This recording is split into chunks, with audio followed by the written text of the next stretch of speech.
So we just got our wheel off. So now we have to take off this hub cover, get inside of there, take off the axle nut.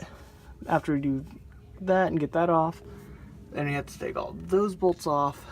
And then I, through personal experience, have found it's easiest to go ahead and take that out, just that out, and then you can slide it out a little bit easier.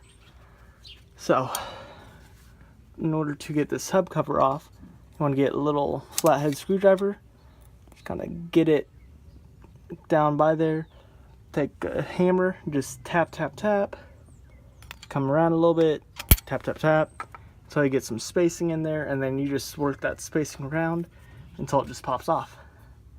And then it will look something like this. And now you get your axle nut, bolt, socket, whatever, stick it on there. This one is a 1.5 inch. Actually, it's a little too big, but it'll work. It works. And I've also found it's easier if you get like a piece of 2x4 or something, kind of stick it in here, and then kind of have it hit ground, and it'll hold all this in place so you can get some torque on that bolt to be able to get it off. So we got our axle nut off, so now we got to get those bolts out, which I believe it's 6. 1, 2, 3, 4, 5, 6. Yeah, there's 6 bolts, and I believe it's supposed to be a 15mm, but I don't have a 15mm, so I have to choose either between a 16, which would work, and a 5/8, and the 5/8 seems to fit it just a little bit better. So yeah, so now we just got to get it in there and crank away and get them out. So I had one bolt over here that was stuck, and I rounded off, but I was able to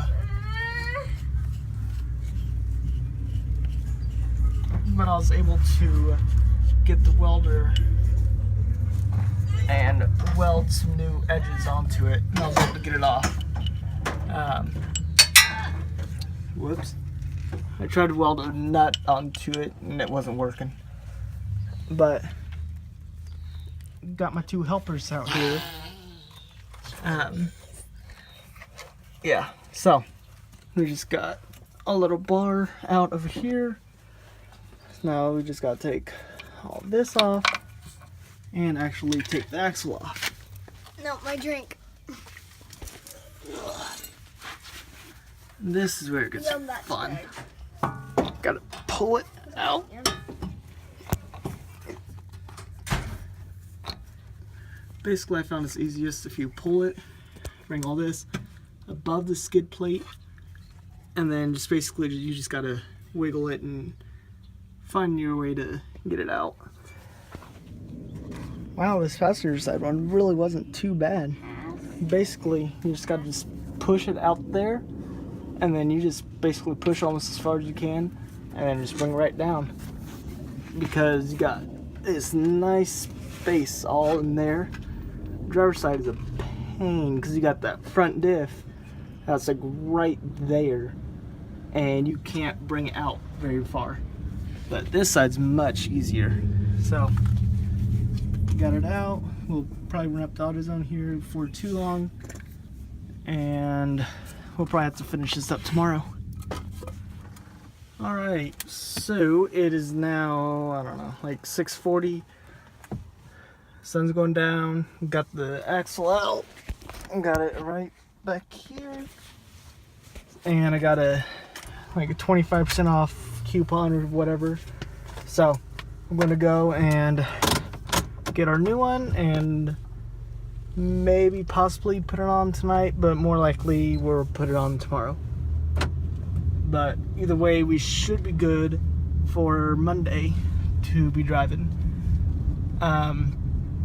Another thing, I'm probably going to have to do my wheel bearing, at some point before too long. Ooh, there's some sheriff up there. Anyways, yeah, but it's pretty stiff, pretty hard to turn, kind of. Not too bad. I've had worse. And it's kind of starting to make a little noise when you turn it by hand. So we're going to be on the lookout for getting a new one. And so, yeah, now I'm just starting to kind of ramble on a little bit. So we'll just end this little clip here and pick up in a little bit. All right, we got our new one, and then got our old one still. So then we got, I think it took $14 off, something like that. So now I'm gonna go ahead and run up to Menards and get some thread lock and a couple other little things, because they have they have another sale going on, and I can get a better deal up there. So I'm gonna make a quick stop up there and then run home and hopefully have enough time to see if this one will work. Alright, it is like 8:13 or something, but we're going to try and see how much this we can get done. So we got those lights, that light, that light. We got some light down here for all this. So I'm gonna try to get all this back in. Here's the new one. We already kind of checked it out in the store. You always want to make sure that it has a nut and anything on it, because sometimes these don't come with them. Luckily this time I saved mine. But yeah, so basically we just want to do like the reverse of taking this off, and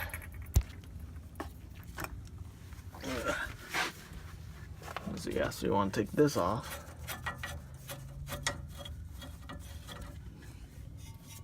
Can't do that. Just a second. Okay, so yeah, so we'll take that off again. Then you just stick this up there. This kind of sucks because I'm doing this one-handed.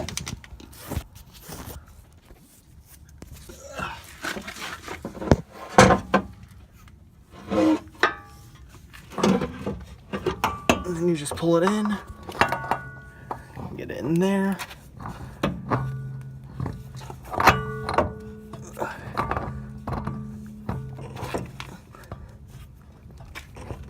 Work it in. It's in there. And then now you kind of want to take your bolt and washer, stick it on there, and right now you don't want to torque it down, but you just want to kind of get it on there so that's not going to come out on you. And then you take all these out again, and then we got to try to bring that up and hook it up onto there, tighten down all the bolts, and then we should be done.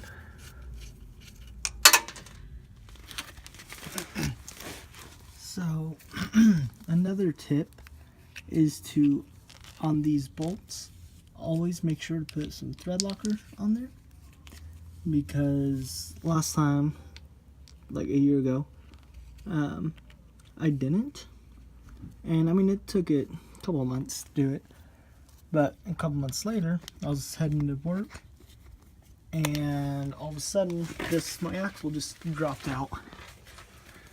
And come to find out, well, let's see. At first, I had thought that maybe I'd snapped them all or something. But I think what really happened was I just didn't put Loctite on or anything, and they all just backed out. And so I lost all my bolts. So I had to go to the hardware store and find some more to put on there. Yeah, so always make sure to put thread locker on those. So now we're up here at our axle nut. Sorry about that, hand in the way. But yeah, so we're up here at our axle nut. And again, hand in the way. Gotta get our socket.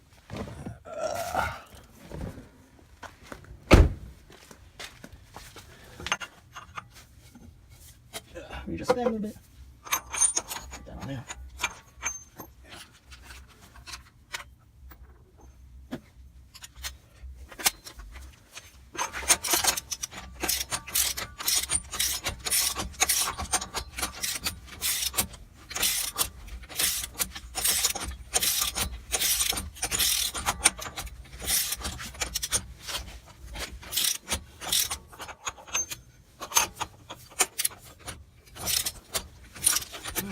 So, not really sure what's going on here, but basically I go to turn it.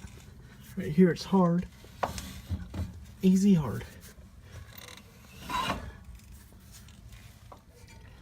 I'm going to go with maybe either bad angle or something on that CV axle, or maybe wheel bearing, but I don't think it's that either. But we'll change that angle and see if that will make it better. So I brought the jack down, so that kind of helped level it out a little bit. You can see maybe wherever it's at, right there. You can see it's not at as bad of an angle, and it's a lot easier to turn. I mean, not super easy, but it's easier. So we got everything put back together. So now it's time to go test it.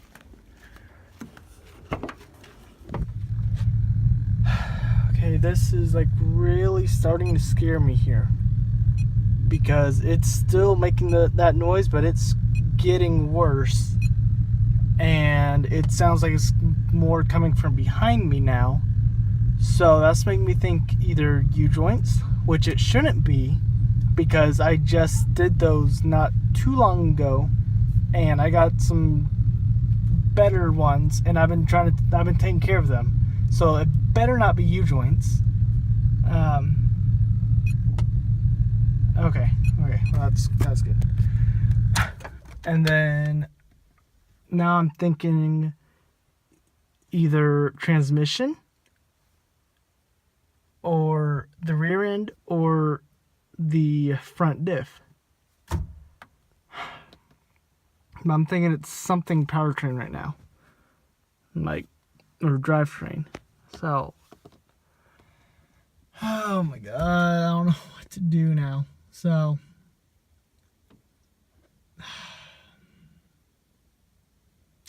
well, I don't know if I'll have a truck to go to work on Monday. I'm about to borrow somebody's or something, I don't know. Well, I'll see what I can look at tonight, and then I'm just going to call it a night, because I don't feel like messing with this anymore. So, I checked things out last night. I don't think it's U-joints, and other than that, I don't really know what it is. But we are going to go ahead and after church go get some fluids, and I'm going to go ahead and flush out both differentials, inspect them. Don't see anything there, then move on to probably transmission, and then move to transfer case. If it's none of those, then hopefully by that time I'll figure something else out. So I think this is going to conclude this video. Please like and subscribe. This is part 2. I did 2 videos today for this vlog, and I'll have a link to part 1 in the description below.